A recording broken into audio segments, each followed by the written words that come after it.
జూబ్లీహిల్స్ పరిధిలో ఉన్నటువంటి పోలీస్ స్టేషన్‌లో మంగళవారం తాజాగా వెలుగులోకి వచ్చినటువంటి వివరాల ప్రకారం అక్కడ ఉన్నటువంటి ఇన్స్‌పెక్టర్ జూబ్లీహిల్స్‌కి సంబంధించినటువంటి ఇన్స్‌పెక్టర్ శ్రీనివాసులు రెడ్డి ఎవరైతే ఉంటారో ఒక మహిళపై అత్యాచారానికి గురి చేసినట్టుగా కూడా అక్కడ ఒక బాధితురాలు కంప్లెయింట్ రైజ్ చేయడం జరిగింది. అయితే ఆ బాధితురాలు పోలీస్ స్టేషన్‌కి రావడం జరిగింది. పోలీస్ స్టేషన్‌కి వచ్చిన తర్వాత ఆమె ఏదైతే ఒక ఫిర్యాదు చేయడానికి కూడా అక్కడికి రావడం జరిగింది. అయితే ఆ బాధితురాలితో సన్నిహితంగా ఉన్నట్టు నటిస్తూ ఆమెతో ఫోటోలు, వీడియోలు తీసుకొని ఆమెని బెదిరించి భయపెట్టి తిరిగి ఆమె దగ్గర డబ్బులు కాజేసేటువంటి ప్రయత్నం చేసిండు అక్కడ ఉన్నటువంటి ఇన్స్‌పెక్టర్ అని చెప్పి ఆమె ఫిర్యాదులో పేర్కొంది. అయితే దీనికి సంబంధించి అక్కడ ఉన్నటువంటి ఉన్నతాధికారులు ఏం చేసిర్రు, ఈయనను ఒకసారి విచారించాలి అంతర్గతంగా అని చెప్పి ఈయనను పిలవడం జరిగింది. పిలిస్తే ఏం చెప్పిండో ఎరకనా, ఉల్టా ఆ బాధితురాలే నా మీద ఎవరైతే అక్కడ కంప్లైంట్ రైజ్ చేయడానికి వచ్చిందో నన్నే బెదిరించి భయపెట్టి ఈ ఫోటోలు, వీడియోల ఆధారంగా నా దగ్గర నుంచి డబ్బులు కాజేసింది చాలా సార్లు అంటూ కూడా తిరిగి ఆమె మీద కంప్లైంట్ చేయడం జరిగింది. సో ఒకసారి నేను మీకు ఇక్కడ ఉన్నటువంటి ఫోటోస్ కూడా చూపిస్తా. ఉన్నతాధికారులు చేపట్టినటువంటి విచారణలో 50,000, 50,000, ₹1,00,000 ఇట్లా చాలా సార్లు నేను డబ్బులు వేసిన నా దగ్గరనే డబ్బులు కాజేసేటువంటి ప్రయత్నం చేసింది. చాలా సార్లు డబ్బులు కాజేసింది అంటూ కూడా ఇన్స్‌పెక్టర్ చెప్తున్నటువంటి పరిస్థితి అయితే ఉంది. అయితే ఇంకో స్క్రీన్ షాట్ కూడా నేను చూపిస్తా. ఇక్కడ చూస్తున్నాం కదా, చెక్ చేసుకోమని చెప్పండి. Okay madam, thank you. So ఇక్కడ ఆ పోలీస్ ఇన్స్‌పెక్టర్ ఎవరైతే ఉన్నారో ఆ మహిళకి, ఆ బాధితురాలికి డబ్బులు పంపినట్టుగా కూడా దాదాపు ₹2,00,000 పంపినట్టుగా మనం చూసాం స్క్రీన్ షాట్‌లో. దీంట్లో ఆ మహిళ కూడా దాదాపు 15,00,000 పంపినట్టు చూపిస్తుంది. చెక్ చేసుకోమని చెప్పండి అని ఆవిడ చెప్తే ఓకే మేడం, థ్యాంక్ యూ అని ఇక్కడ పెట్టారు. సో ఇదొకటి. మరి ఇందులో ఎవరు చెప్పేది నిజం, ఎవరిని నమ్మాలని కూడా అర్థం కానటువంటి పరిస్థితి. దీంట్లో చూసుకుంటే ఇట్లా చాలా సార్లు డబ్బులైతే పంపించినట్టుగా ఈ ఇన్స్‌పెక్టర్ చెప్తున్నాడు. ఆ మహిళ కూడా చెప్తున్నటువంటి పరిస్థితి. ఒకసారి నేను ఆ ఇన్స్‌పెక్టర్‌ని కూడా చూపించే ప్రయత్నం చేస్తాను. ఇగో ఈ జూబ్లీహిల్స్ పరిధికి చెందినటువంటి పోలీస్ స్టేషన్ పరిధికి చెందినటువంటి ఈ police station inspector Srinivasulu Reddy ఈయన పేరు.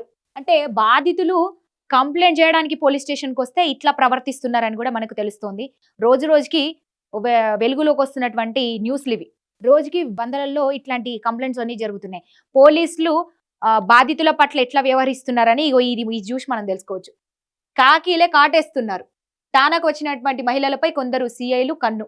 ఫిర్యాదుతో వస్తే పరిచయం, ఆమె మాయమాటలతో సన్నిహిత్యం. హద్దులు దాటుతున్న కొందరు పోలీసు అధికారుల వ్యవహారం ఇట్లుంది. కంప్లైంట్ చేయడానికి వచ్చినటువంటి మహిళల పట్ల ఇదే దొరికిందే ఛాన్స్ అని చెప్పి అలసిగా తీసుకొని వాళ్ళతో ఫోటోలు దిగడం, వీడియోలు దిగడము. ఇంకా ఆమె ఆ బాధితురాలు కంప్లైంట్ లో ఇంకో విషయం కూడా ప్రధానంగా మెన్షన్ చేసింది. ఏంటి, అత్యాచారం కూడా చేసిండని చెప్పి. చాలా సార్లు అత్యాచారానికి పాల్పడ్డాడంట ఆ మహిళ మీద. దాంతో పాటు అబార్షన్ కూడా చేయించిండంట. ఇది ప్రధానంగా మెన్షన్ చేసింది ఆ మహిళ. ఇట్లా చేస్తున్నారు. మొన్న మలక్పేట సీఐ, నేడు జూబ్లీహిల్స్ సీఐ సస్పెండ్. గర్భవతిని చేసి అబార్షన్ చేయించాడంటూ శ్రీనివాసులు రెడ్డిపై మహిళ ఫిర్యాదు. లక్షల్లో డబ్బును తీసుకొని వేధించాడంటూ తీవ్ర ఆరోపణలు. ఆధారాలతో డీజీపీ, సిపిని ఆశ్రయించినటువంటి బాధితురాలు. ఇక ఇవన్నీ కూడా ఉన్నతాధికారుల దృష్టికి వెళ్ళింది. ఆ మహిళపై బాధితురాలు ఎవరైతే ఉన్నారో కంప్లైంట్ చేయడానికి వస్తే ఆమెతో సన్నిహిత్యం పెంచుకొని ఫోటోలు, వీడియోలు తీసుకుంటా అబార్షన్ వరకు వెళ్ళిందంటే కథ ఏ రేంజ్ లో వెళ్తుంది. పోలీసులు మహిళల పట్ల ఎట్లా వ్యవహరిస్తున్నారు, ముఖ్యంగా బాధితుల పట్ల అన్నది కూడా మనం చూడొచ్చు. సో ఇది ఉన్నతాధికారుల వరకు చేయడం జరిగింది. ఆ విచారణ అంతా చేపట్టారు. అయితే గతంలో కూడా ఈయన మీద చాలా వరకు కేసులు అయితే నమోదైనాయి. చాలా వరకు ఈయన మీద ఆరోపణలు ఉన్నాయి. ఇట్లాంటి వ్యక్తి అని చెప్పి చాలా వరకు ఆరోపణలు అవన్నీ కూడా దృష్టిలో పెట్టుకొని ఇప్పుడు ఈ మహిళ ఎవరైతే కంప్లైంట్ ఇచ్చారో ఆ బాధితురాలని మాటల్ని కూడా సీరియస్ గా తీసుకొని ఇక సిపి సజ్జనార్ ఏం చేసిండు, వెంటనే ఈయనని సస్పెండ్ చేయాలంటూ కూడా ఉత్తర్వులు జారీ చేసినట్టుగా పూర్తిగా అయితే తెలుస్తుంది. ఈయన శ్రీనివాసులు రెడ్డి పోలీస్ స్టేషన్కి వచ్చినటువంటి వాళ్ళ బాధను చెప్పుకోవడానికి వచ్చినటువంటి మహిళ బాధితురాల పట్ల ఇగో ఇంత దుర్మార్గంగా ఈ విధంగా వ్యవహరించినటువంటి వ్యక్తి అన్నమాట. ఈయన కనిపిస్తున్నటువంటి స్క్రీన్ లో కనిపిస్తున్నటువంటి వ్యక్తి జూబ్లీహిల్స్ పోలీస్ స్టేషన్ కి చెందినటువంటి ఇన్స్‌పెక్టర్ శ్రీనివాసులు రెడ్డి. సో ప్రస్తుతం ఆయన సస్పెండ్ లో ఉన్నారు. సస్పెండ్ చేశారు పర్సన్ ని. సో ఇట్లా పోలీస్ స్టేషన్లలో ఇట్లాంటి వ్యవహారాలన్నీ కూడా మెల్లిమెల్లిగా వెలుగులోకి వస్తున్నటువంటి పరిస్థితి అయితే కనిపిస్తోంది. మరి చూసారు కదా, పోలీస్ స్టేషన్ కి కంప్లైంట్ రైజ్ చేయడానికి వచ్చినటువంటి ముఖ్యంగా బాధితురాల పట్ల ఎట్లా వ్యవహరించాడు ఈ ఇన్స్‌పెక్టర్ అనేది మనకు క్లియర్ గా తెలుస్తుంది.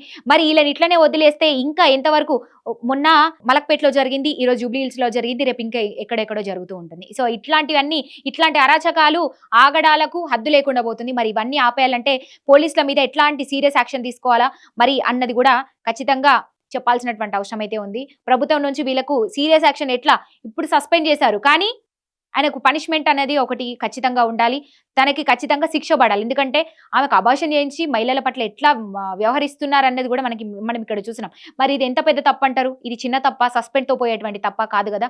దానికి సంబంధించి మరి ఈ పోలీసు ఉన్నతాధికారులు ఇట్లాంటి ఇన్స్‌పెక్టర్ల మీద కావచ్చు, పోలీసు వ్యవస్థ మీద కావచ్చు, మరి పోలీసు వ్యవస్థ మీద ఇట్లాంటి మచ్చలు పడుతూ ఉన్నాయి. మరి ఇట్లా జరగకుండా ఉండాలంటే అంటే గతంలో చాలా సందర్భాల్లో జరిగినాయి. ఇప్పుడు కూడా జరుగుతూనే ఉన్నాయి. మరి ఇంకా ఇలాంటివి జరగకుండా ఉండాలి. ఇవి ఇంతటితోనే ఆపేయాలంటే పోలీసుల మీద ఎట్లాంటి యాక్షన్ తీసుకోవాలి? మరి ఈ ఇన్స్‌పెక్టర్‌ని ఏం చేయాలి? అన్నది కూడా ఖచ్చితంగా పోలీస్ వ్యవస్థ చెప్పాల్సినటువంటి అవసరం ఖచ్చితంగా ఉందని చెప్పొచ్చు. చూస్తూనే ఉండండి మరిన్ని అప్డేట్స్ కోసం పల్లవి టీవీ.